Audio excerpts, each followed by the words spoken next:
Jesús está vivo. Padre Emiliano Tardif.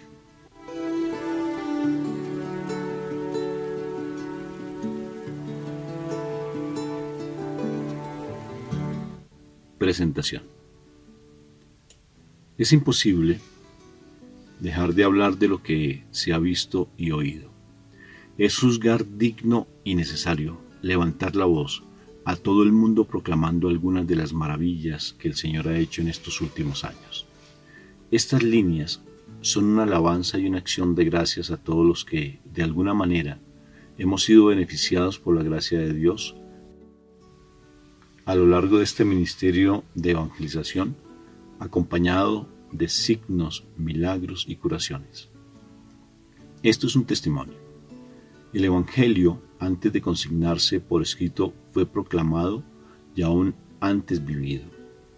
Atrás de estas líneas late viva la proclamación del evangelizador.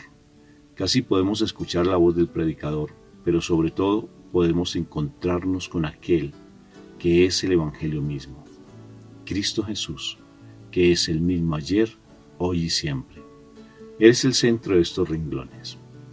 El Padre Emiliano Tardif es solo como un burrico de domingo de Ramos, a quien le ha tocado la suerte de llevarlo por los 5 continentes, como el pollino de Bethlehem, la que ha tocado a veces mantos de flores como en Tahití, pero también cárceles y persecuciones como en el Congo. Lo importante no es el vaso de barro, sino el tesoro que lleva dentro, el mismo Jesucristo. Esto no es algo técnico para aprender a orar por los enfermos, sino el testimonio de nuestro Dios que sana hoy a sus hijos enfermos. Tampoco es de curación, sino de evangelización. Es un grito que se levanta dando esperanza a todos aquellos que se atreven a creer en Jesús, que murió en la cruz y ha resucitado, y está vivo, y por tanto todo es posible. ¿Qué de extraño tiene que nuestro Dios haga maravillas si Él es un Dios maravilloso? En fin, lo que menos necesita estas letras es una introducción y presentación.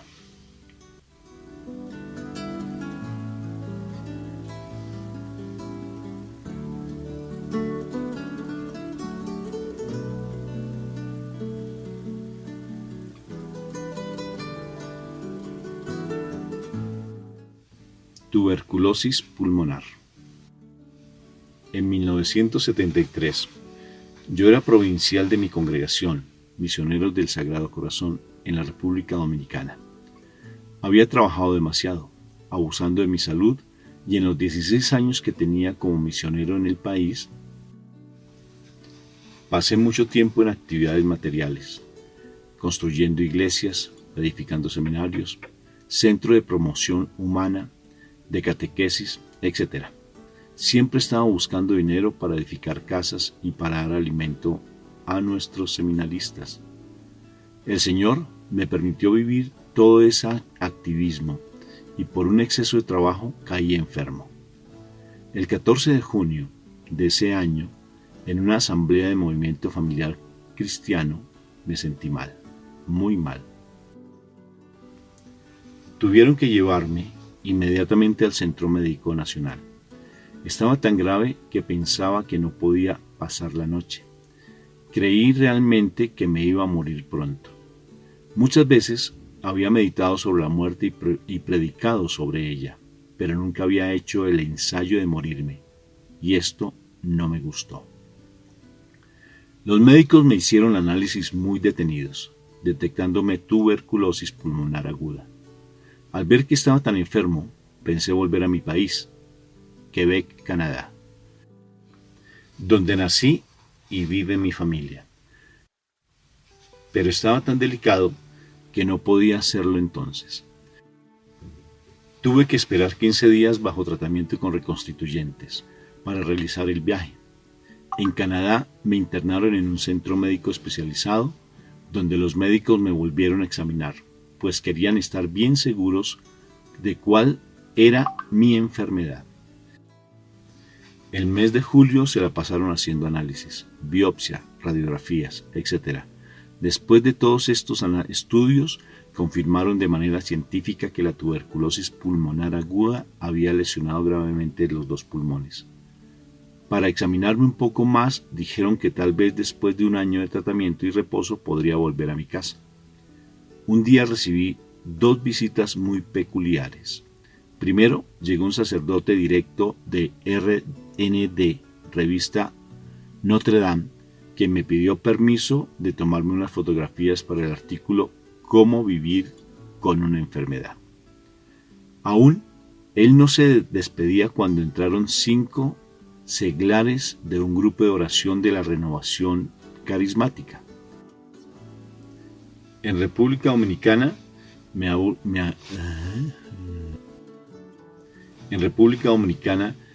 había burlado mucho de la Renovación Carismática, afirmando que América Latina no necesitaba don de lenguas, sino promoción humana.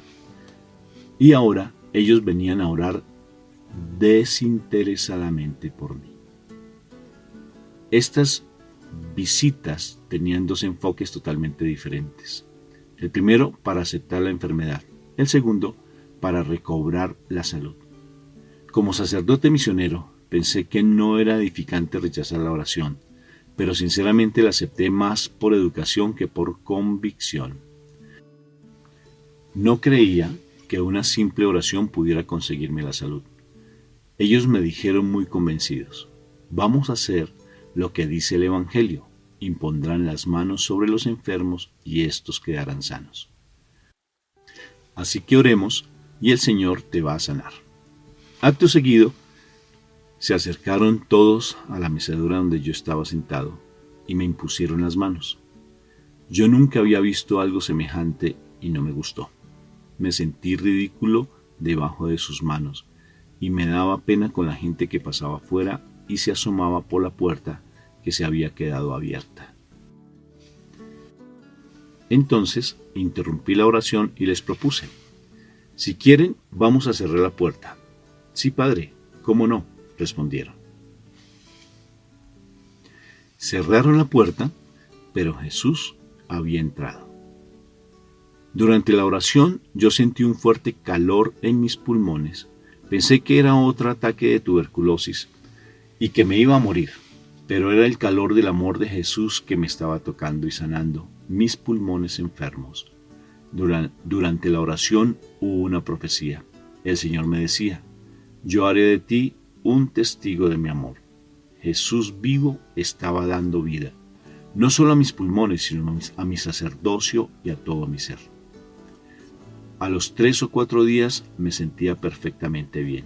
Tenía apetito, dormía bien y no había dolor alguno. Los médicos estaban preparados para comenzar inmediatamente el tratamiento.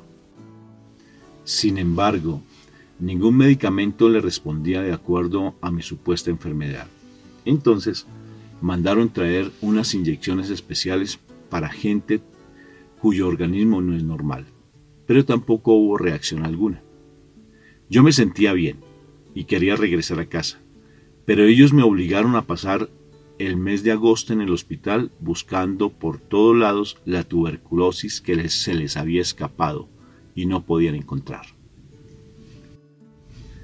Al final del mes, después de muchos experimentos, el médico responsable me dijo: padre, vuelva a casa, usted está perfectamente. Pero esto va en contra de todas nuestras teorías médicas. No sabemos lo que ha pasado. Luego, encogiendo los hombros, añadían: padre, usted es un caso único en este hospital. En mi congregación también, y respondí riendo. Salí del hospital sin recetas, medicinas ni cuidados especiales. Me fui a casa pesando solo 110 libras, o sea 55 kilos. El hospital que me iba a curar de tuberculosis me estaba matando de hambre. 15 días después apareció el número 8 de la revista Notre Dame. En la página 5 estaba mi fotografía del hospital, sentado en la célebre mecedora, con 2 sondas, cara triste y mirada pensativa. Abajo de la fotografía decía: el enfermo debe aprender a vivir con su enfermedad. acostumbrarse a las alusiones veladas de las preguntas indiscretas y a los amigos que ya no volverán a mirarlo de la misma manera. Pero mi salud echó a perder su número. El Señor me había sanado. Mi fe era muy pequeña, tal vez del tamaño de un grano de mostaza. Pero Dios era tan grande que no había dependido de mi pequeñez. Así es nuestro Dios. Si estuviera condicionado a nosotros, no sería Dios. De esta manera, yo recibí en carne propia la primera y fundamental enseñanza para el ministerio de curación. El Señor nos sana con la fe que tenemos. No nos pide más, solamente eso. El 15 de septiembre asistí a la primera reunión de oración carismática de mi vida. Ni sabía lo que era eso, pero fui, puesto que me había curado y las personas que habían orado por mí me pidieron que diera mi testimonio de sanidad. Comencé a trabajar un poco ese mes de septiembre y le escribí a mi superior para que ese año que yo debía estar hospitalizado me permitiera pasarlo estudiando la renovación carismática en Canadá y Estados Unidos. Me dio permiso y fui a los centros más importantes de Quebec, Pittsburgh, Notre Dame y Arizona. Recuerdo que estaba en Los Ángeles celebrando misa con mi sobrina y un amigo. Después de leer el Evangelio en francés, quise comentarlo, pero pasó algo muy curioso. Sentí que la mejilla se me adormecía y comencé a hablar algo que no entendía. No era ni francés, inglés ni portugués. Cuando terminé de hablar, exclamé sorprendido: «No me digan que voy a recibir el don de lenguas». «Eso es lo que tú ya recibiste, tío», respondió mi sobrina. «Tú estabas hablando en lenguas». Tanto que yo me había burlado del don de lenguas y el Señor me lo regaló en el momento en que yo iba a predicar. Así descubrí ese don tan hermoso del Señor.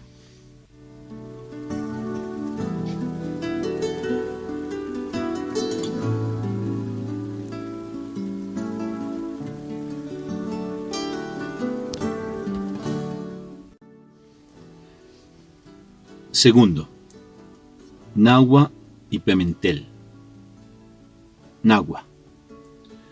Después del año que supuestamente debía pasar en el hospital, regresé a la República Dominicana. Mi superior me destinó a una parroquia en la ciudad de Nahua. Al llegar, convoqué unas 40 personas para darles el testimonio de mi curación. Recuerdo que invité a los enfermos a pasar al frente para orar por ellos. Para mí era una sorpresa. Había más gente en el grupo de enfermos que entre los sanos. Esa noche, el Señor se le ocurrió sanar a 2 de ellos. La asamblea estalló en gran alegría y los sanados daban testimonio por todas partes. Así, humildemente, comenzó una historia que no nos imaginábamos sería tan maravillosa. A partir de las curaciones que el Señor realizaba, nuestro grupo se asemejaba al banquete del reino de los cielos. Los invitados eran los cojos, los sordos, los mudos y los pobres. Cada semana el Señor sanaba enfermos.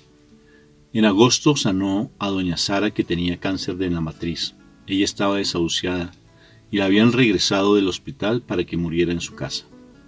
La llevaron a la reunión y durante la oración por los enfermos sintió un profundo calor en el vientre y comenzó a llorar. Poco a poco se dio cuenta que la enfermedad desaparecía. A los 15 días estaba completamente sana y volvió al grupo de oración para dar su testimonio, llevando en sus manos su mortaja, los vestidos que sus hijos le habían comprado para el día en que la sepultaran. La gente venía en gran número. Todos cantaban con alegría y alababan a Dios espontáneamente. Ante las curaciones y prodigios estallaron de gozo y contaban a todo el mundo lo que estaba pasando en la parroquia. A raíz de estas reuniones tan festivas y hermosas, algunos sacerdotes comenzaron a decir sarcásticamente: el padre Emiliano se sanó de tuberculosis, pero se enfermó de la cabeza, porque oraba en lenguas y creía en el poder sanador de Cristo. Afirmaba que me volvía loco. El Señor nos dijo mediante profecía: yo trabajo en la paz, les doy mi paz, sean mensajeros de paz. Comienzo a derramar mi espíritu en ustedes. Es un fuego devorador que va a invadir a la ciudad entera. Abran los ojos porque verán señales y prodigios que muchos desearán ver y no vieron. Yo le digo y yo lo hago. Estábamos delante de la obra del Señor. De eso estábamos seguros. Los milagros continuaron tan numerosos que no los podíamos contar. Parejas que vivían en concubinato se casaron. Jóvenes fueron libres de la droga y también del alcoholismo. Era la pesca milagrosa.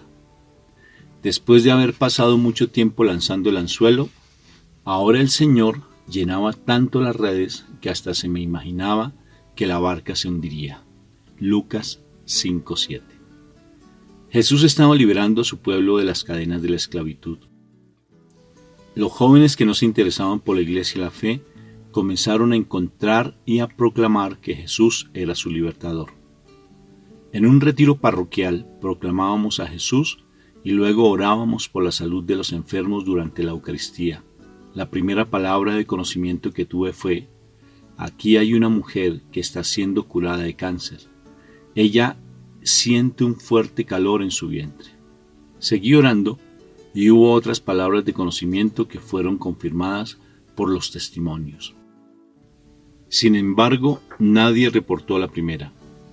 Al día siguiente, una señora delante del micrófono dijo a todos: tal vez se sorprenderán por verme aquí. Soy pecadora pública, que ha pasado muchos años en la prostitución.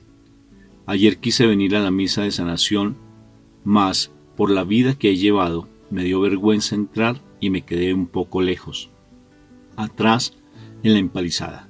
Estaba enferma de cáncer. Incluso llevo 2 operaciones que me han detenido la enfermedad, pero cuando el sacerdote dijo que una persona estaba siendo curada de cáncer, sentí que era yo. El Señor la sanó, no solo del cáncer de su cuerpo, sino también del cáncer de su alma. Se arrepintió y comulgó al día siguiente. Cuando la vi comulgar con tanta alegría y lágrimas de felicidad en su rostro, recordé el regreso del hijo pródigo que come del becerro cebado que su padre le había hecho matar. Ella estaba recibiendo al mismo Cordero de Dios que quita el pecado del mundo, purificando su alma y cambiando su vida. Ella regresó al prostíbulo para testificar a sus compañeras con lágrimas en los ojos. No vengo a decirles que dejen esta vida, solo quiero hablarles de mi amigo Jesús, que me rescató y cambió mi vida. Les contó su curación y la conversión. Luego pidió permiso para hacer un grupo de oración en el mismo prostíbulo. Y todos los lunes se cerraban las puertas del pecado y se abrían el corazón a Jesús. Había oración, lectura de la palabra y cantos. El Señor no terminó allí su obra. Después de ese año, se organizó un retiro para 47 prostitutas en la ciudad. Es el retiro donde he visto actuar con más poder la misericordia de Dios. Hubo arrepentimiento, conversión y confesiones. 27 dejaron su antigua vida y, según informes recientes, 21 han perseverado en el camino del Señor. Algunas hasta se han vuelto catequistas, otras animan grupos de oración testificando poderosamente cómo el amor misericordioso de Dios les ha transformado. De las 21 casas de prostitución que habían en la calle Mariano Pérez, no quedaron más que 4. Personas del mismo grupo de oración visitaron todas las casas y el Señor las transformó. Aquí conviene mencionar otro caso de una de estas mujeres, de las cuales Jesús decía que aventajaron a los escribas y fariseos en el reino de los cielos. Diana fue tocada por el amor de Dios y ella se entregó al Señor. Sin embargo, Su restablecimiento fue lento y doloroso. Incluso tuvo una recaída en su antigua vida y causa de problemas económicos. Cuando se hallaba lejos, el Señor le habló y le dijo: Diana, quien me sigue camina en la luz y no le falta nada.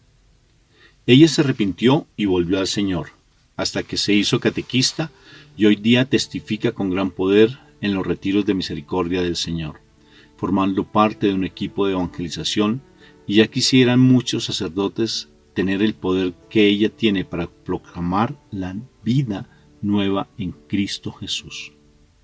Según estadísticas, en Nagua había unas 500 casas de prostitución. Más de un 80% se cerraron definitivamente. No todas se convirtieron, pero sí todas fueron alcanzadas por el mensaje de Jesús vivo. Incluso varias de estas casas que estaban al servicio del pecado y el egoísmo se convirtieron en casas para grupos de oración. Fue tan notorio el cambio que llegaron a decir: Nagua era la ciudad de la prostitución, pero ahora es la ciudad de la oración. Hoy día no hay calle en Nagua sin grupo de oración. Estos son grupos evangelizadores que anuncian y llevan a las personas a un encuentro personal con un Jesús vivo. El caso de Nagua nos da una idea ahora de lo que son los carismas en la evangelización. No son adornos accidentales, sino vehículos de evangelización. Hay muchos que niegan en los carismas, diciendo que no tienen importancia. Simplemente les recuerdo que Nagua fue sacudida por el Evangelio y cambió su fama de la ciudad de la prostitución gracias a un retiro de prostitutas. Este retiro se llevó a cabo por unas mujeres que, como María Magdalena, siguió a Jesús y luego lo testificó. ¿Por qué? Porque fue sanada de cáncer. Una humilde curación física desencadenó una transformación social. Así se restaura el reino de Dios a través de acontecimientos tan pequeños y sencillos que, como granos de mostaza, al germinar dan fruto abundante. ¿Quiénes somos los hombres para desechar los caminos de Dios? Pimentel. Yo estaba muy feliz en Nagua, trabajando con los grupos de oración, mas el Espíritu Santo me tenía preparada una gran sorpresa.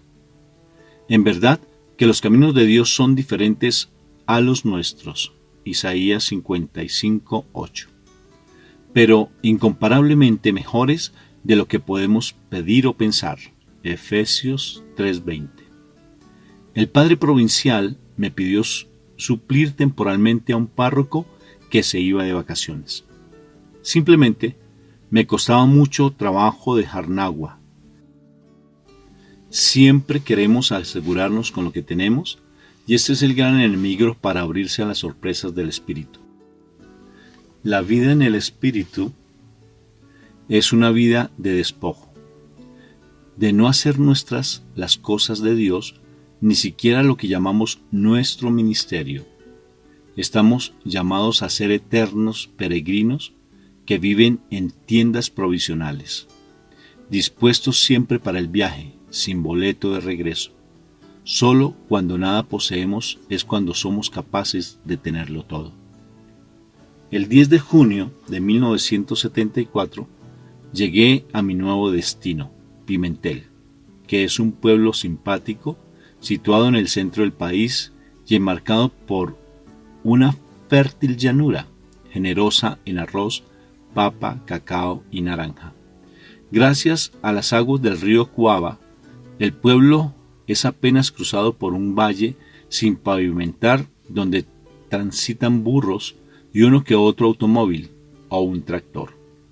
La bandera nacional que ondea en la municipalidad es saludada por una esbelta palmera, la acacia y el samán del parque público que está enfrente.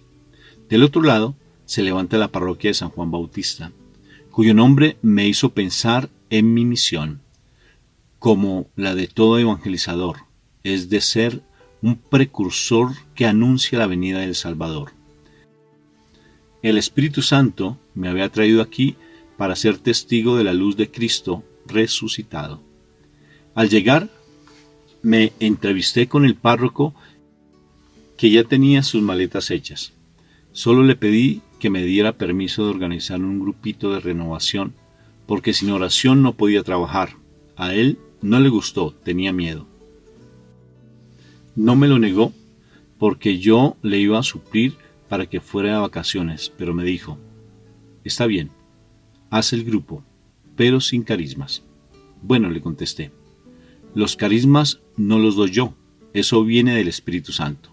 Si Él quiere dar carismas a la gente, ¿qué puedo hacer yo? Haz lo que quieras, me contestó y se despidió. El verano de ese año fue tan caluroso como presagio del fuego del Espíritu Santo que nos invadiría. El que no crea que tenemos un Jesús vivo que hoy hace maravillas, no le conviene leer lo siguiente, pues le parecerá increíble. Primera reunión. Durante la misa del primer domingo, invité a la gente para una conferencia sobre la renovación carismática, prometiéndoles contar el testimonio de mi curación. Asistieron unas 200 personas. Pero esa gente tenía tanta fe que en la noche llevaron un tullido en una camilla. Se le había roto la columna vertebral y no había vuelto a caminar desde hacía 5 años y medio. Cuando lo vi llegar con él en la camilla, pensé que era demasiado atrevido, pero me recordaron aquellos 4 que llevaron a un amigo paralítico a Jesús. Marcos 2, del 1 al 12. Oramos por él y le pedimos al Señor que por el poder de la santa llaga sanara este tullido. El hombre comenzó a sudar abundantemente y a temblar.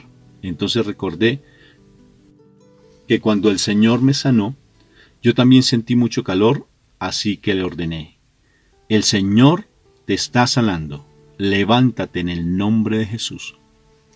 Le di la mano y él me miró muy sorprendido. Con mucho esfuerzo se levantó y comenzó a andar lentamente. Sigue caminando en el nombre de Jesús, le grité. El Señor te está sanando. Él daba un paso y otro paso.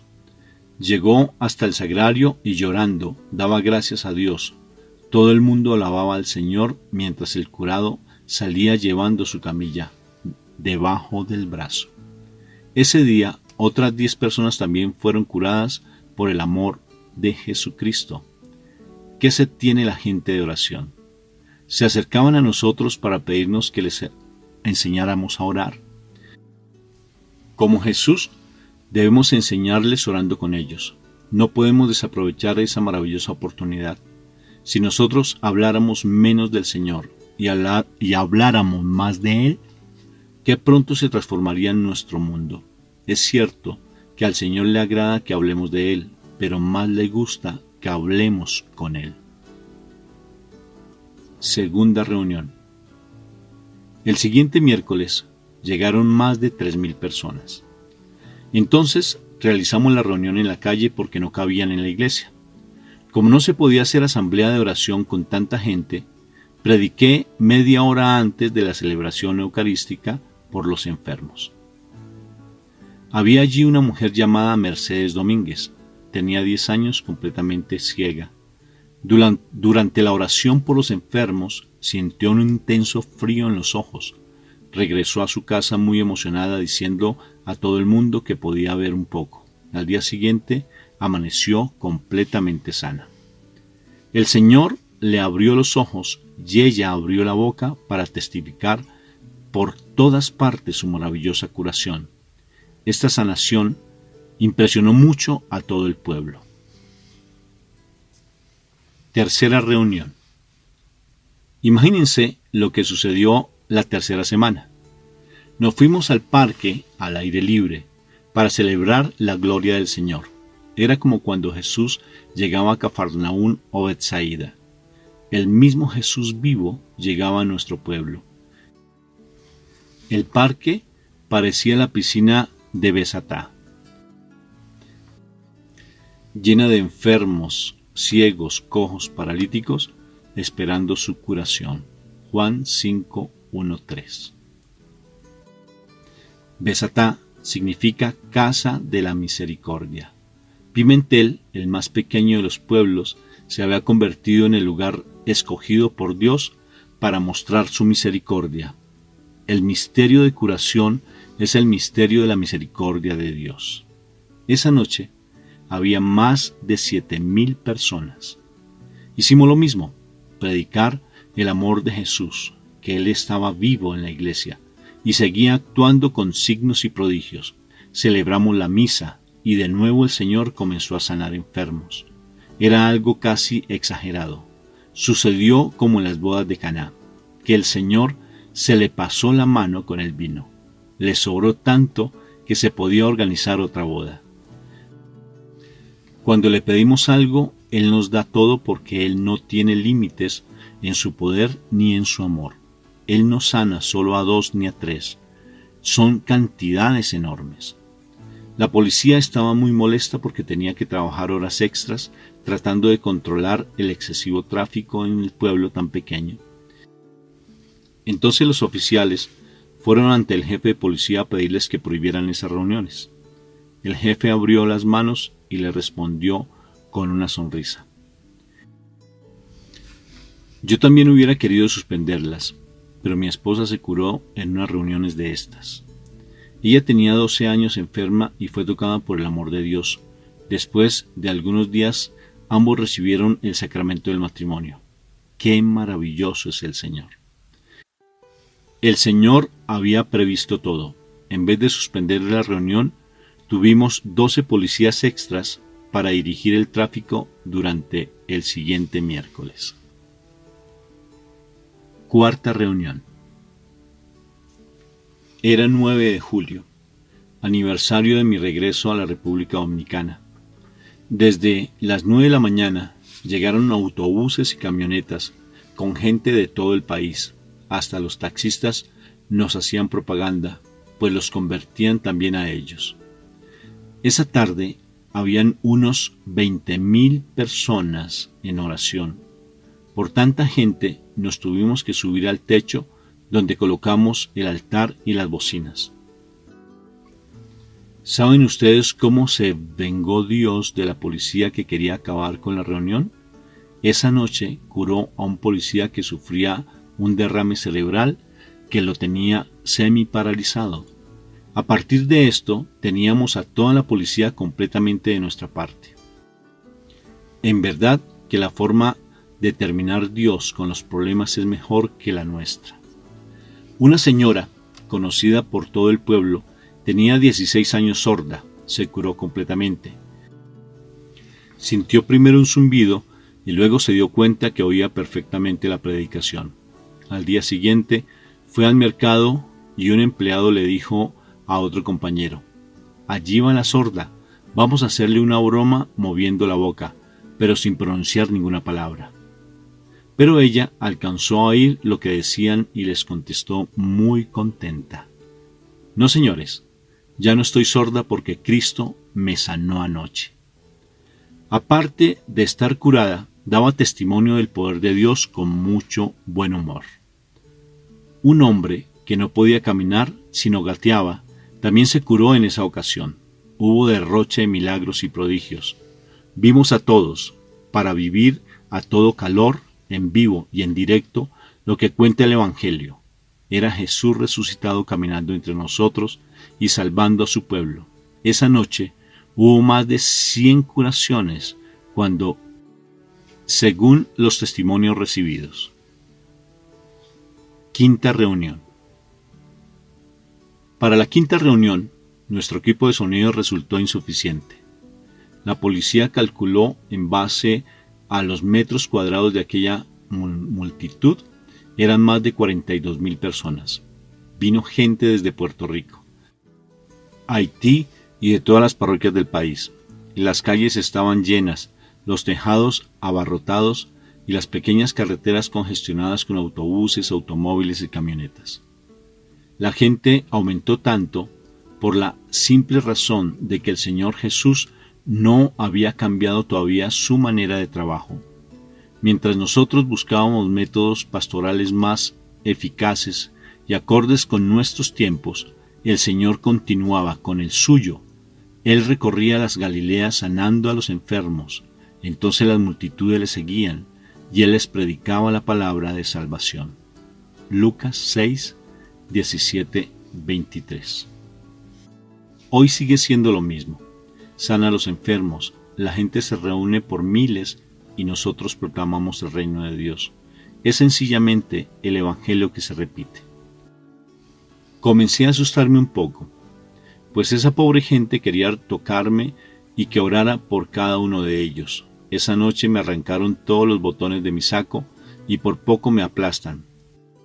Otro problema era que la gente que había viajado todo el día no encontraba alimento en el pueblo y regresaban hambrientos, pero llenos de amor de Dios. Entonces oramos y le pedimos al Señor luz para saber qué debíamos hacer con tanta gente. Él nos había metido en aquellos problemas, Él tenía que sacarnos. Durante la oración nos dio un mensaje en lenguas a través de Evaristo Guzmán para que no me quedara duda, y a mí mismo me dio la interpretación. Evangelicen a mi pueblo. Yo quiero un pueblo de alabanza. No debemos temer a las grandes multitudes. El Señor nos las manda para que le proclamemos su palabra de salvación. Los que temen a los prodigios del Señor le están teniendo miedo al Señor de los prodigios. Algunos se admiran de que el Señor responda tan prontamente a las oraciones. Yo les digo que lo asombroso sería que Él, siendo tan bueno, no respondiera. Antes que me llamen, yo responderé. Aún estaban hablando y yo les escucharé. Isaías 65, 25. Pidan y se les dará. Busquen y hallarán. Llamen y se les abrirá. Porque todo lo que pide recibe, el que busca halla, y al que llama se le abrirá.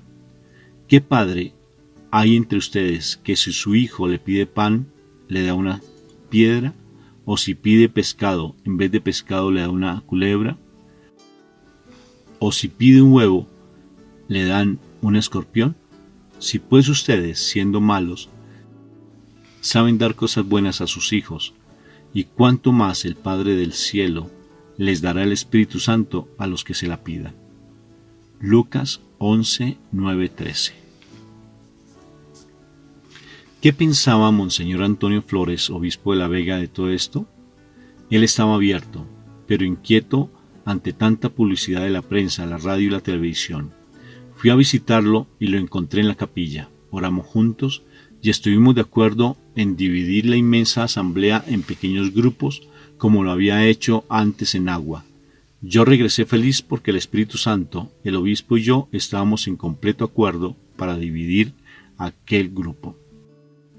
Inmediatamente hicimos un comunicado para difundir por radio y televisión, suspendiendo la gran asamblea y recomendando a la gente que se reuniera en su propia parroquia para orar. El Señor tenía un plan con los acontecimientos de Pimentel: despertar a su pueblo, sacudir a la iglesia y mostrar con signos y prodigios que Él estaba vivo, y da su vida en abundancia a los que creen en su nombre. Comenzaba entonces otro tipo de trabajo, más a fondo y más delicado: formar a los responsables de los pequeños grupos de oración. Tuvimos un retiro el fin de semana con los más comprometidos. Les explicamos lo que es la reunión de oración, la renovación carismática, el bautismo en el Espíritu y los carismas, y los encomendamos a la gracia del Señor. Hechos 20:32. 3 días después, ellos estaban coordinando más de 45 grupos en diferentes lugares de la parroquia. Había grupos debajo de los árboles, en las iglesias, en las casas, por todos lados. Toda la comunidad y toda la ciudad se había convertido en la casa de oración. Para que la gente tuviera fija la vista en Jesús y no en el hombre, esa noche yo me iba lejos de la parroquia.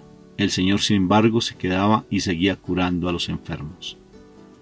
En una visita que hicimos en 1984, en vista a la publicación de este libro, nos regalaron un cuaderno donde estaban anotados 224 testimonios de curaciones realizadas en el grupo que se había reunido en la casa de Guará, Rosario, de la calle Colón. Simplemente en la reunión del 13 de noviembre de 1975 daban 22 testimonios de curación. Poco después dejaron de consignarlos por escrito porque ya eran demasiados. Les preguntamos también si el Señor seguía manifestándose ahora tanto como entonces, a lo cual nos respondieron con maravillosa sencillez: no tanto, pero es que ahora ya no hay tantos enfermos. Domingo de Ramos. El Señor entró triunfantemente no solo en el pequeño pueblo de Pimentel, sino en el país entero y más allá de las fronteras. Todo fue tan maravilloso que me pareció un sueño. Nunca había encontrado mi vocación misionera tan fascinante y hermosa. El Señor entró en los medios de comunicación curando a la madre de un locutor de televisión. Este locutor se encargó de testificar el milagro delante de las cámaras. También el Señor llegó hasta la Cámara de Diputados curando del cuello a un diputado de la Asamblea Nacional. Más tarde me di cuenta de que los editores de la revista francesa Il est vivant le escribieron al obispo preguntándole sobre la autenticidad de lo que aparecía en Pimentel. El señor obispo respondió a su carta el 15 de octubre de 1975, diciéndoles textualmente: el testimonio del padre Emiliano Tardif es auténtico. Esta carta fue publicada en dicha revista en el numeral 6 y 7. Esos días era como estar en la cumbre del Tabor, contemplando la gloria del Señor. Era compartir con Jesús aquello que dijo a su Padre: tú eres mi Hijo, muy amado y en quien yo tengo mi complacencia. El 16 de julio el Señor nos previno en profecía, anunciándonos que seríamos atacados y ridiculizados, pero que no deberíamos temer, pues Él ya había vencido el mundo. Pasaron 3 meses, y el párroco que estaba de vacaciones regresó. Se sorprendió con todo lo que encontró y lo que la gente le contaba. Todo era tan extraordinario que no podía creerlo. El Señor había visitado su pueblo suscitando una fuerza salvadora en su parroquia, haciendo misericordia con los suyos, encendiendo la luz en medio de las tinieblas para que, libres del temor, pudieran servirle en santidad y justicia todos los días de nuestra vida. El Señor había sanado a hombres y mujeres, un policía y una niña, gentes que venían de lejos y enfermos incurables. Él había evangelizado a su pueblo, anunciándole la buena nueva del reino, sirviéndose incluso de los medios de comunicación como la prensa y la televisión. Era Domingo de Ramos, en el que el Señor entraba triunfante a su pueblo. Al dejar la parroquia para regresar de nuevo en Agua, la calle estaba vacía, el viento soplaba suavemente meciendo las palmeras y acariciando la bandera nacional, que había sido testigo de las maravillosas obras del Señor. Sentí nostalgia de aquellas multitudes. En eso pasó trotando alegremente un burrico que se me quedó mirando con sus grandes ojos. Rebuznó. Me mostró una amplia sonrisa con su abundante dentadura, como queriéndome decir: tú eres simplemente el burro que trajo a Jesús a este pueblo. Ahora debes regresar otra vez a Betfagé. La gloria, las palmas y los reconocimientos son para el que tú cargabas, no para ti. Tú, como Juan Bautista, debes disminuir para que Cristo crezca. Emiliano debe morir para que Cristo viva en él. Tu gloria es que Cristo sea glorificado. Tu privilegio, anunciar el Evangelio. El burro movió la cola diciéndome adiós y se alejó. Yo regresé a Nagua brincando de alegría. Semana Santa. Todo había sido como un crepúsculo de 1000 colores. el Señor se había mostrado espléndido, mucho más de lo que nosotros nos hubiéramos podido imaginar. Todavía no despertábamos del vino embriagador del amor, cuando unas negras nubes surcaron los cielos. De pronto, todo se oscureció y se ocultó el sol. Aunque yo sabía que el Señor estaba conmigo, los vientos de tempestad comenzaron a soplar furibundos. El secretario de Salud me acusó por la televisión de abusar de la inocencia del pueblo, haciéndolos creer que sanaba. Dijo que yo era un charlatán y que engañaba al pueblo, que porque no me iba a hacer lo mismo a un país desarrollado como Canadá. Otros me atacaban diciendo que como extranjero yo no conocía al pueblo y que todas estas curaciones y milagros llevarían al pueblo a la brujería y al espiritismo. Yo les contesté que en verdad yo no conocía tanto al pueblo como si conocía bien a Jesús, y él jamás nos llevaba al espiritismo y a la brujería. Al contrario, cuando él actúa, hace las cosas bien y no debemos tener miedo. Por radio, prensa, televisión, hubo muchos ataques. En muchos días yo era un brujo y un mentiroso, porque creía y proclamaba que Jesús estaba vivo, salvaba y curaba a su pueblo. Decían que estaba loco, que era un fanático, y otros más. En menos de 24 horas, la prensa que antes me admiraba ahora luchaba en contra mía. Entonces comprendí qué frágil es la fama que el mundo ofrece, qué locura es buscar la opinión de los demás. En unas cuantas horas se viene abajo la espuma de la gloria, pero mi confianza estaba en Jesús, que es el mismo ayer, hoy y siempre. Como yo no había dependido de ellos cuando hablaba bien de mí, tampoco me afectó cuando opinaban mal de mí. Yo estaba con una paz profunda en mi corazón. Unos que se decían psicólogos vinieron a decirme que era natural y que no había nada de milagroso en que sucedieran tales curaciones, que todo se debía al contagio de masas y a histerias colectivas. Simplemente les contesté que entonces me parecía una gran injusticia que, sabiendo tanto de esto, ellos no organizaran reuniones cada tarde para curar a todos los enfermos del país. Otros me acusaban de emocionalista. Yo les respondía que el emocionalismo es buscar la emoción por la emoción. Nosotros buscábamos al Señor, lo cual era siempre emocionante. Encontrar el tesoro escondido es emocionante y vibrante. El signo de que alguien encontró un tesoro es la alegría que le da. Otros atacaban la inmadurez de la gente diciendo: toda la multitud solo viene por curiosidad y por los milagros de curación. Y yo les contestaba: ¿qué importa la razón por la que ellos vinieran? Lo importante es que están aquí, para que los evangelicemos. Seguramente Zaqueo no se subió al sicomoro para rezar el Santo Rosario, sino que por pura curiosidad, pues quería ver a Jesús. Tanto me preguntaron si no me estaba volviendo loco, que un día les contesté: yo también estoy preguntándomelo, porque ahora yo no sé hablar sino del Señor Jesucristo. Los párrocos vecinos se pusieron celosos. Un grupo del clero pidió que mi provincial me sacara del país, porque con tantas tonterías yo iba a destruir la estructura de lo pastoral.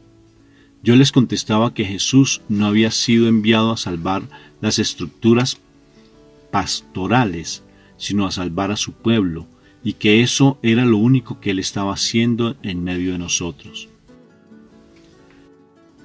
Me acusaban de que yo estaba vaciando las parroquias, pero yo no invitaba a nadie. Yo solamente proclamaba el Evangelio. Un sacerdote le decía al padre Emiliano que estaba exagerando y que era necesario ir más despacio. Su argumento era así: si tú me hablaras de 2 o 3 curaciones, tal vez yo podría comenzar a creer. Pero ustedes los carismáticos están locos, hablan de tantos milagros. Es que tú no conoces realmente a Jesús, le dije. Sí, me contestó, pero en el santuario de Lourdes Tienen un centro médico donde estudian las curaciones y dicen que hay muy pocas curaciones milagrosas. En cambio ustedes, pero yo le contesté, el criterio de nuestra fe no es el centro médico de Lourdes, sino el Evangelio, y está hablando en tantos milagros. San Marcos, que es el más antiguo de los 4 evangelios, nos relata 18 milagros y curaciones de Jesús en 16 capítulos. Si quitáramos los signos del poder del Evangelio de Marcos, nos quedarían 1 o 2 páginas. Hay muchos que por haber eliminado este aspecto tienen un evangelio mutilado, pobre, reducido a doctrinas y teorías. El evangelio es vida para vivirse, experimentarse y testificarse. La primera vez que el libro de los Hechos de los Apóstoles se refiere al cristianismo se define como vida. Hechos 5:20. Me atacaron tanto en todos los frentes, hasta los que se suponía estaban del lado de Jesús, que tuve que sacar un artículo en la revista Amigos del Hogar, en agosto de 1975. Se titulaba La culpa es de Cristo. Entre otras cosas, decía lo siguiente: ante los riesgos reales de caer en el fanatismo por los milagros, incurriríamos en el extremo contrario, a veces más grave que el primero: olvidar que Dios es el maestro de lo imposible. La curación es realmente la respuesta de una oración de fe, como lo vemos tantas veces en el Evangelio. Esta oración puede ser de enfermos o de los que lo acompañen, de la comunidad o de una persona. Jesús es el mismo ayer, hoy y siempre. Él es el Señor de la historia y actúa como a Él le place, sin preguntarnos ni pedirnos nuestro parecer o permiso para realizar sus prodigios. ¿Quiénes somos entonces para oponernos o tratar de limitar la obra de nuestro Dios? Estamos convencidos de que Él no se opone a la medicina. Lo que sucede muchas veces es que existen miles de personas que no tienen dinero para pagar los médicos, la clínica o los medicamentos. ¿Qué de extraño tiene que nuestro Dios se ocupe de los pobres y que Él personalmente los atienda? ¿Por qué cerrar la puerta a los que han creído en la palabra de Jesús que dijo: vengan a mí todos los que están cansados y agobiados, que yo los aliviaré? ¿No será que estamos muy cómodos en un cristianismo hecho a nuestra medida? Viene el Señor con tantos signos a demostrarnos que está vivo y a interpelarnos, ya que si está vivo, también están vigentes todas sus exigencias. El problema de Pimentel es que Jesús está vivo y no muerto. Al poco tiempo, me di cuenta de un doble error que había cometido en ese artículo. Cometí la torpeza de demostrar las sanaciones, dándole nombres y direcciones de las personas que habían sido curadas, pensando que era la evidencia de los hechos y no la gracia de la fe la que transformaría sus corazones. Les di la señal del cielo que pedían y no se convirtieron, porque las señales son solo señales. La fe es lo que nos hace reconocer lo que ellas significan: que Dios ama a los hombres, que Cristo está vivo y que la Iglesia tiene el poder del Espíritu Santo para resucitar a los muertos. El Señor me hizo recapacitar y darme cuenta que no debía defenderme de los ataques como Él tampoco se defendió de quienes lo acusaban. Si yo me defendía con mis medios y argumentos, no le permitía que Él fuera mi defensor con sus medios y argumentos. Por otro lado, defenderme incluía renunciar a la purificación que el Señor quería hacer en mi vida. A través de tantos ataques e incomprensiones, el Señor quería moldearnos a la imagen de su Hijo, pasar por la noche del Calvario para llegar a la gloria de la resurrección. El tiempo me ha convencido de que son más peligrosas las adulaciones que las críticas, porque estas últimas pueden ser el fuego que quema las impurezas de nuestro corazón, mientras que sobre las adulaciones pende una de las palabras más duras de Jesús. Ay de ustedes cuando todos hablen bien de sus personas, porque de ese modo trataron a los falsos profetas. Lucas 6:26. Inconscientemente, no podemos olvidar que somos simples vasos de barro, pero el Señor se encarga de recordárnoslo mediante la cruz de la incomprensión. El Señor en su misericordia nos purifica y nos humilla para no robarle la gloria que solo a Él pertenece. La cruz es el desierto donde se manifiesta el Dios vivo, pero hay que quitarse las sandalias para acercarse a la zarza ardiente. La crítica es como el atrio del templo que nos prepara para entrar limpios al santuario de Dios vivo, libres de todo apego, y los apegos más peligrosos son los que llamamos nuestros méritos y nuestra actividad apostólica. Los ataques fueron tan violentos y continuos que a veces yo pensaba que ya no resistía. Por todas partes me acorralaban, yo mismo me sentía solo en un camino nuevo. Entonces pedí a una hermana muy llena de Dios que rezara por mí. Ella lo hizo y me dio una profecía que me reconfortó. El Señor me dijo a través de ella: después de haber saboreado la gloria del Domingo de Ramos, ¿no te parece normal probar algo de la Semana Santa? Estas palabras me sanó interiormente. Desde entonces veo los problemas de manera distinta y en completa paz. Cuando las cosas van bien, digo, estamos en el Domingo de Ramos. Si hay dificultades, simplemente afirmo, estamos en la Semana Santa. De todos modos, la Pascua no está lejos. Gloria a Dios. El Señor, antes de llevarme al Calvario, me hizo probar la gloria del Tabor, pero no me dejó hacer allí mi tienda, sino que me bajó y me participó de su cruz. El Señor, antes del dolor, nos da de su amor, y cuando nos ama, nos regala su cruz. La cruz es el regalo de Dios para quienes ama. La cruz, antes de experimentar el amor de Dios, no se entiende ni se puede aceptar. En el plan de Dios, antes del Calvario, debe estar el Tabor. Después de la gloria, la cruz que salva y nos lleva a la resurrección. Nuestra vida se desarrolla como los misterios del rosario. Hay gozosos, dolorosos, gloriosos. Pero todos y cada uno termina con gloria al Padre, al Hijo y al Espíritu Santo. La obra de sanación no es humana, es producto del inmenso amor que nos tiene Jesús. Cada día vivimos un misterio. Toda la vida no puede ser ni gozosa ni dolorosa, sino entremezclándose para la gloria de Dios. La cruz y la resurrección son como las pinturas de Rembrandt, dando luces y sombras que combina para expresar belleza.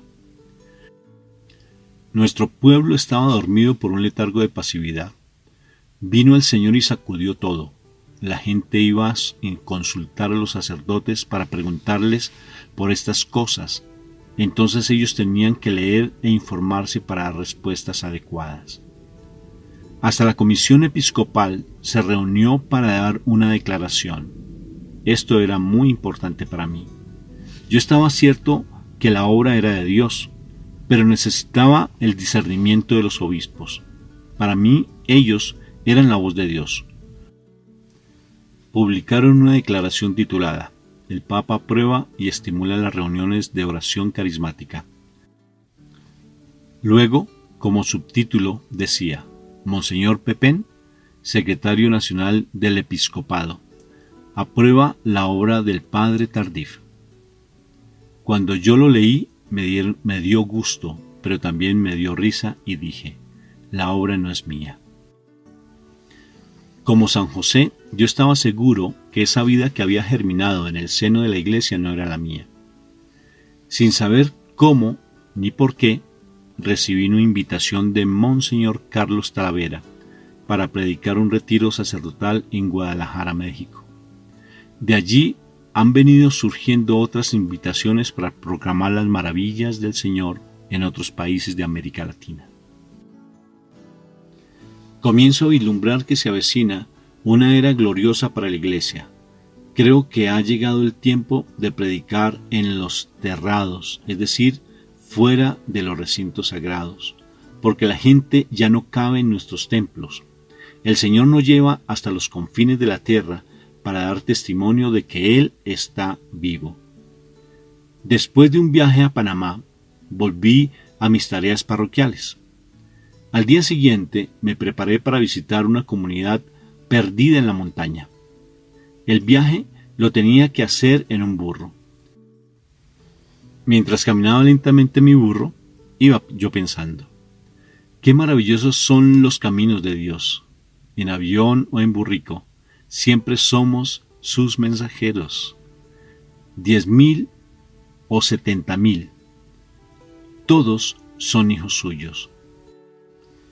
Y estos pequeñitos de la montaña son los verdaderos pobres de Yahweh. El Señor es tan maravilloso que si volamos en avión, luego nos toca en burro para cuidar nuestra humildad. En mi burro he aprendido una gran lección.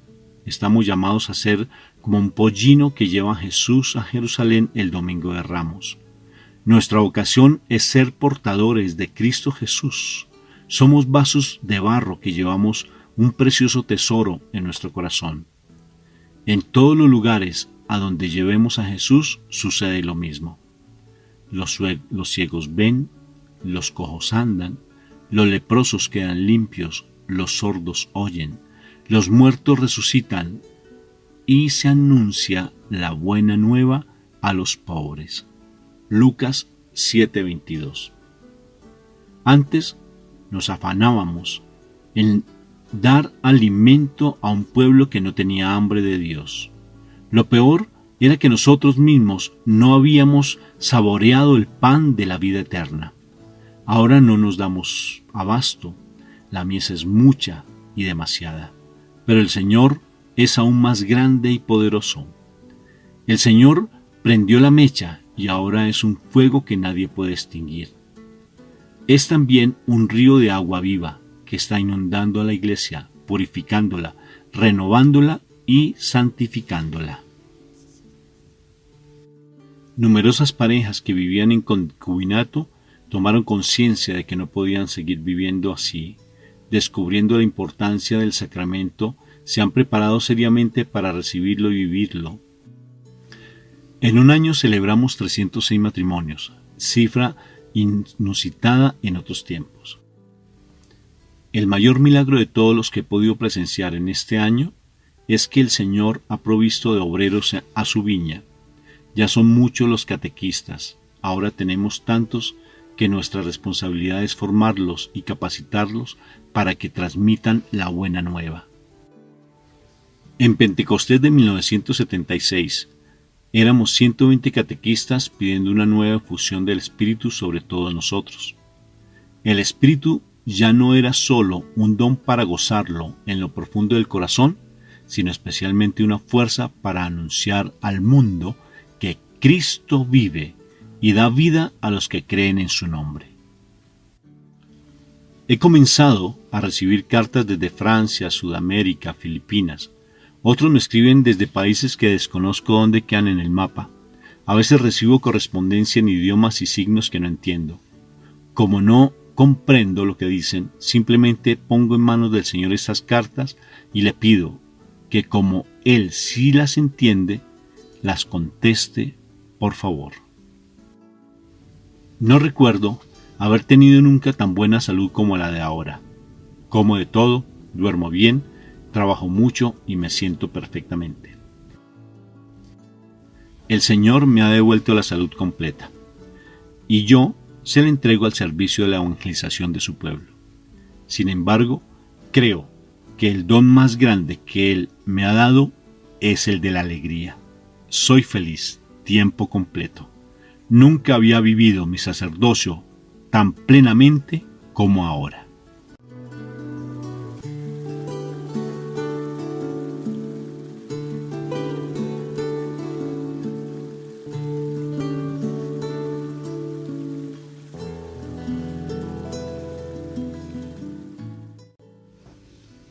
Tres. Jesús está vivo. Durante el mes de junio de 1981, después de una jornada de evangelización por Argelia y Marruecos, Dios me concedió la gracia de visitar Tierra Santa. Al día siguiente de mi llegada, me levanté muy temprano, antes de que saliera el sol, y me interné en esas viejas y torcidas calles de la siempre nueva ciudad de Jerusalén, recorriendo el mismo camino de María Magdalena el domingo de resurrección. Al llegar al Santo Sepulcro, me encontré con un amigo mexicano que había ido a casarse a Caná, con una linda puertorriqueña.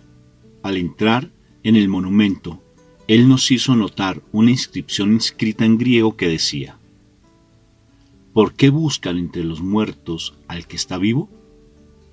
No está aquí, resucitó. Todavía no salgo del asombro de esa madrugada que es como el eco del domingo de Pascua. El que murió en la cruz abandonó el sepulcro y está vivo. De la oscuridad de la tumba ha brotado una luz que ilumina a todos los hombres, iniciando una nueva creación. Si Jesús no está en la tumba vacía de Jerusalén, se encuentra en todas partes del mundo. El único lugar de esta tierra donde Jesús no se encuentra es en aquella tumba labrada en la piedra, que un día la prestara su amigo José de Arimatea. Jesús envió a sus apóstoles no a enseñar teorías ni ideas abstractas, sino a testificar lo que había visto y oído. Pero desgraciadamente parece que estamos más preocupados de enseñar doctrinas que en comunicar vida. Para crecer en la vida de Dios, antes se debe haber nacido por el poder del Espíritu Santo. Un evangelizador es ante todo un testigo que tiene experiencia personal de la muerte y resurrección de Cristo Jesús, y que presenta más que una doctrina a una persona viva que comunica vida y vida en abundancia. Después, solo después y siempre después, se debe enseñar la catequesis y la moral. A veces estamos muy preocupados en que la gente cumpla los mandamientos de Dios antes de que conozcan al Dios de los mandamientos. No debemos olvidar que los mandamientos fueron dados después de la teofanía del Sinaí. Nadie puede ser auténtico transmisor del Evangelio si él mismo no ha experimentado la nueva vida traída por Cristo Jesús. Cuando comunicamos lo que el Señor ha hecho a partir de su resurrección, entonces todo cambia. La predicación va acompañada de las señales y prodigios que Jesús prometió. En Jánico, el párroco invitó al padre Emiliano a dar un retiro, advirtiéndoles que allí la gente era muy dura y no le gustaba ir a la iglesia. Cuando llegó la primera noche no había mucha gente, pero había allí un hombre postrado en el suelo, un hombre que parecía un muñeco de trapo, que no podía mantenerse en pie. Además estaba tullido también de las dos manos y no podía comer ni caminar por sí mismo. En verdad daba lástima ver a aquel hombre. En su interior, el padre Emiliano pensaba: ¿para qué traen a este hombre aquí? Como lo distraía mucho por su aspecto tan lastimoso, dijo: vamos a orar por este hombre para que luego se lo lleven. Al iniciar la oración, él comenzó a sudar y a temblar. Al verlo, me acordé que también yo había sentido un profundo calor cuando el Señor me curó. Entonces le ordené: levántate, el Señor te está sanando. Luego lo tomé de la mano y le ordené: camina, hasta que llegó al sagrario. Allí dio su testimonio de pie, diciendo que tenía 10 años sin poder dar un paso. Yo simplemente estaba asustado y pensé en mi corazón, qué bueno que no sabía que tenía tanto tiempo inmóvil, si no, no me atrevería a decirle que se levantara. Esa tarde salimos todos juntos de la iglesia, cruzamos la calle y nos sentamos en el atrio. Al sentarnos añadió: pero es que el Señor también me sanó la mano. La puedo mover. Este tullido nos llenó el local para el día siguiente. La gente ya no cabía y estaban atrás de las persianas y de la puerta de la iglesia. El día que comprendemos el poder que tiene el testimonio, cambiará nuestra predicación. Antes yo preparaba mucho mis homilías.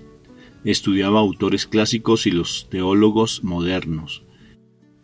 Eran tan buenas y profundas mis lecturas que no quería que se perdiera nada de lo que les iba a decir. Entonces apuntaba todo en un papel y lo leía a la hora de la predicación para aprovechar la riqueza de lo que quería transmitir. Sin embargo, también eso el Señor me ha transformado. Un domingo, delante de los apuntes, bien hechos de mi homilía, el Señor me dijo: si tú tienes tantos estudios y has leído tanto, no eres capaz de grabártelo en la memoria solo para repetirlo. ¿Cómo quieres que esta gente sencilla, que no tiene la misma preparación que tú, lo grabe en su corazón para vivirlo? Desde entonces, cambié mi predicación. Ahora ya no hago otra cosa sino testificar del poder de Dios y lo que Él está haciendo. Y cuento las historias del amor de Dios. He aprendido otra cosa más importante. Lo esencial no es hablar bien de Jesús, sino dejarlo actuar con todo el poder de su Espíritu. ¿Para qué queremos hablar maravillosamente de Jesús si podemos dejarlo actuar a través de nosotros? El Evangelio no es palabras. El reino de Dios es poder y fuerza que viene de lo alto y se manifiesta en nosotros. En una ocasión, prediqué muy largo y más de 1 hora. Al final se acercó un sacerdote un poco enfadado y dijo señalando su reloj: no me gusta la conferencia del padre Tardif, pues en 67 minutos que habló de milagros y milagros no hizo alusión a ninguno de los evangelios. Otra persona que lo oyó respondió: ¿para qué hablar de los milagros de hace 2000 años si se puede hablar de lo que hizo Jesús en la semana pasada? Lo que me pasa es que son tantos e innumerables las maravillas del Señor que ni todo el resto de mi vida me alcanzaría para contar lo que Dios ha hecho en estos 20 años. Por eso, cuando solo tengo 1 hora, debo contar lo más reciente. He predicado ya en 5 continentes diciendo siempre lo mismo, porque no tengo otra cosa que comunicar. Por otro lado, ¿qué es lo que he visto en todas partes? El amor misericordioso de Dios. Yo soy testigo de que Dios ama a todos los hombres de todos los pueblos y las lenguas. El poder del Espíritu Santo me ha convertido en un testigo de que Cristo vive. A veces no queda tiempo ni para comer.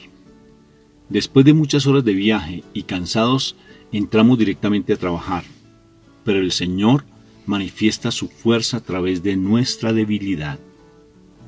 En el retiro en Lourdes, Francia, habían sacerdotes de diferentes países europeos.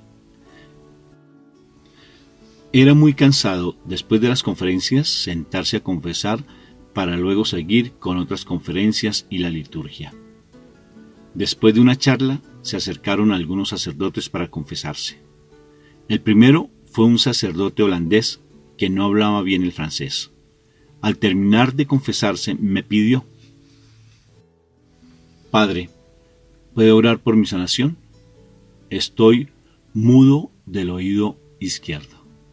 Fue tan original que por poco suelto la risa a causa de su oído mudo. Simplemente dije: Señor, si tú curas a este, va a ser la sanación más grande del mundo. Yo solo esperaba que él saliera para poderme reír a gusto. Pero inmediatamente entró otro que me encontró sonriendo. A mí no se me olvida lo del mudo del oído izquierdo, y me sonreía todo el tiempo que duré confesando.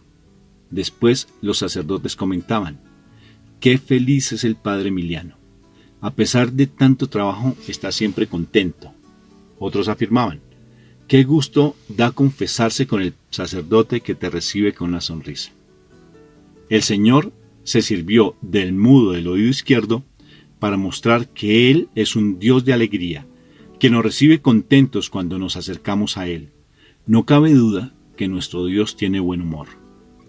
Un día prediqué delante de una multitud muy grande en un estadio, y una persona me preguntó: Padre, ¿no siente miedo o timidez de hablar delante de tanta gente?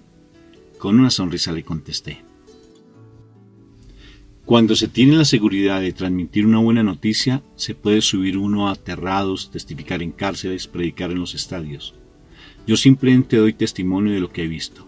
Si no, le aseguro que hasta me daría pena estar hablando con usted. Pero cuando uno no tiene la experiencia de Cristo vivo, entonces tiene que hablar de 1000 cosas, menos de Jesús. Hoy día no necesitamos un nuevo evangelio, sino una nueva evangelización.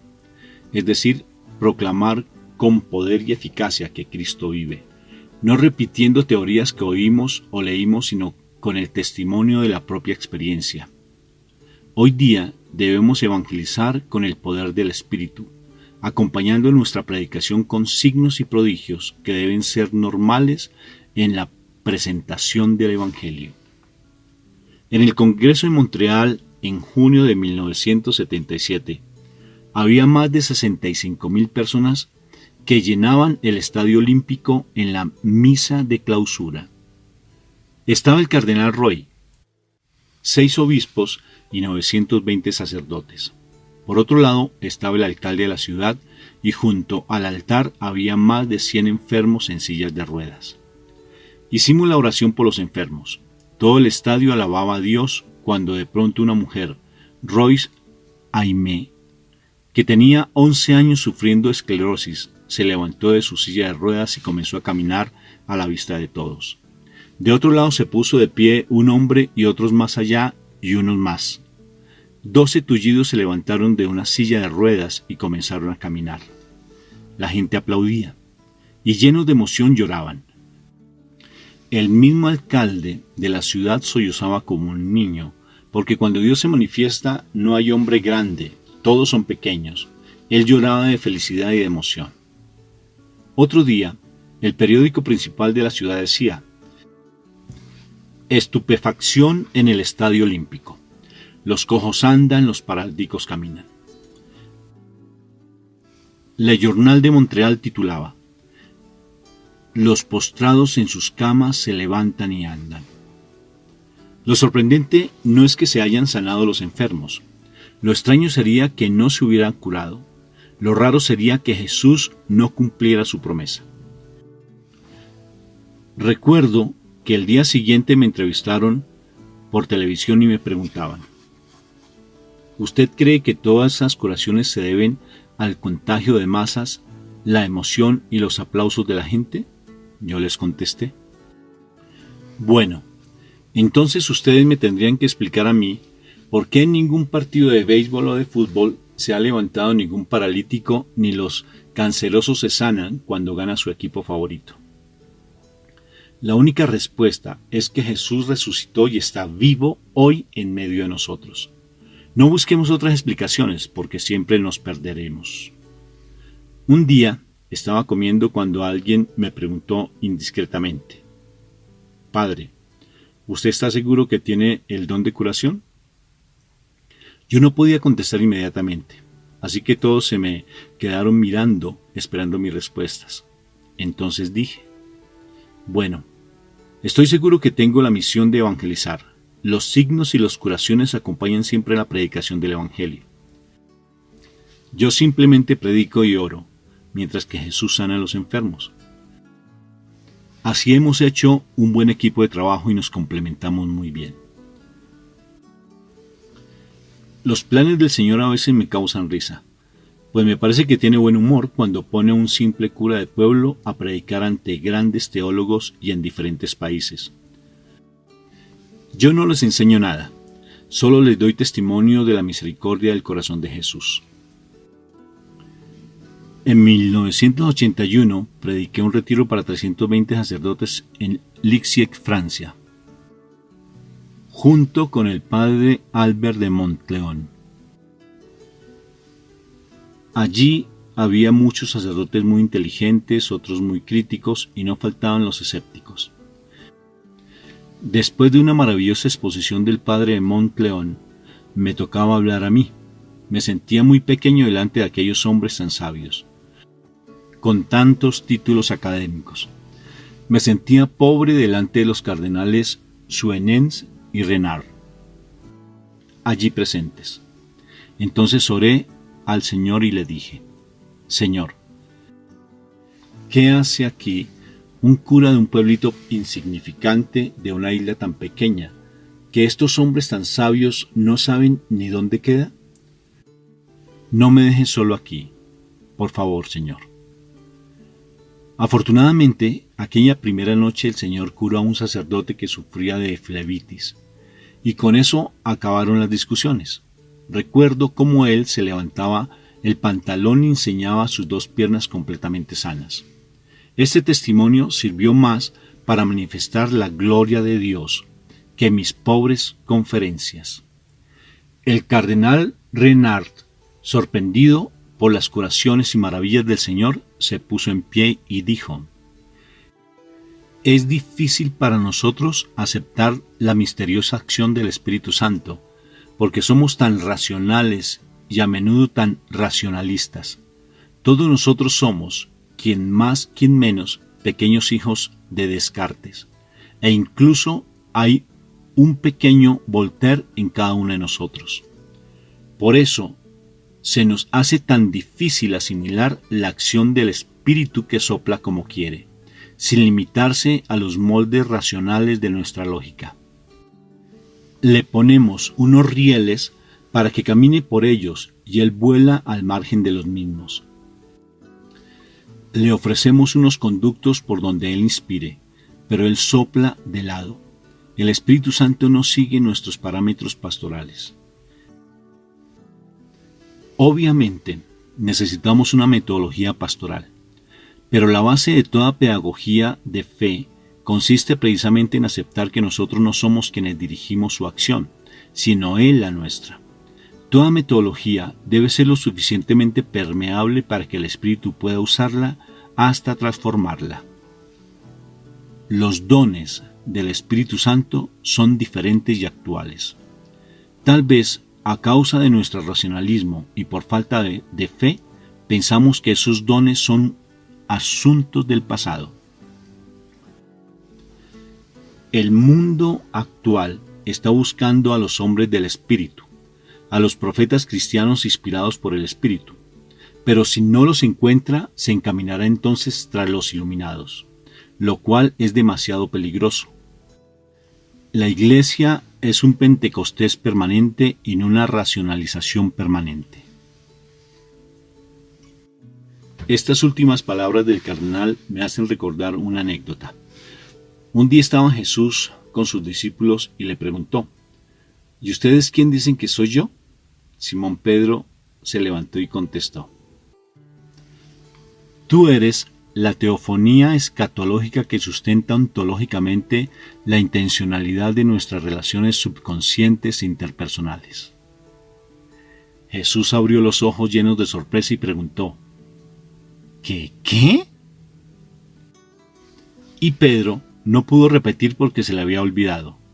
No era algo que tenía en el corazón, sino solo en su mente. El mundo está cansado de escuchar teorías y florilegios literarios. Tiene hambre de las palabras vivas y eficientes que realizan aquellos que contienen. La Iglesia de hoy necesita más de testigos que de maestros, decía el Papa Pablo VI. Testigos que han experimentado la nueva vida traída por Cristo Jesús. Cuenta el Evangelio de San Lucas que el domingo de la tarde regresaban de Jerusalén a Emaús 2 discípulos de Jesús.